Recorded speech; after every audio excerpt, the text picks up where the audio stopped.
বর্ধমান থেকে হাওড়া যাওয়ার লোকাল ট্রেনের সময়সূচি, যেটা কর্ড লাইন দিয়ে যায়। কর্ড লাইনের রেলপথের দূরত্ব 95 কিমি, 95 কিলোমিটার।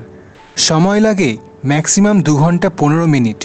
ভাড়া হচ্ছে 25 টাকা বর্ধমান থেকে হাওড়া কর্ড লাইন দিয়ে।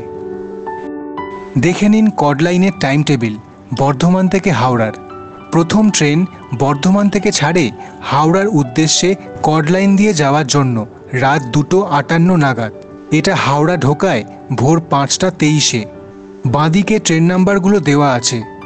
সেকেন্ড ট্রেন আছে বর্ধমান থেকে ভোর 3:58-তে। হাওড়া ঢোকায় সকাল 6:10-এ।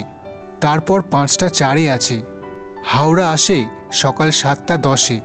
তারপর 5:40-এ ছাড়ে। হাওড়া ঢোকে সকাল 7:45-টায়। তারপর 6:10, হাওড়া আসে 8:15-টায়। তারপর 6:48, 7:22, 7:35, 8:10, 8:35, সকাল 9:18, 10:05। এই 10:05-এরটা হাওড়া ঢোকে বেলা 12:05-এ।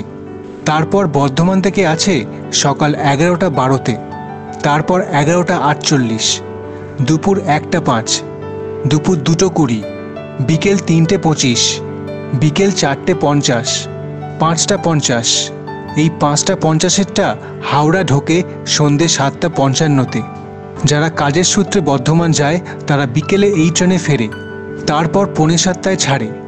হাওড়া ঢোকে রাত 8:47-এ। তারপর আছে 7:20-তে, রাত 8:07-এ, 8:20, তারপর রাত 8:43-এ। এটা হাওড়া ঢোকে রাত 10:45-এ। আর শেষ ট্রেন হচ্ছে রাত 10:10-এ। বর্ধমান থেকে ছাড়ে কর্ড লোকাল। ডানকুনি হয়ে হাওড়া এসে পৌঁছয় রাত 12:10-এ। এই হলো বর্ধমান হাওড়া কর্ড লোকালের টাইম টেবিল। ধন্যবাদ, এই চ্যানেলের সাথে থাকুন।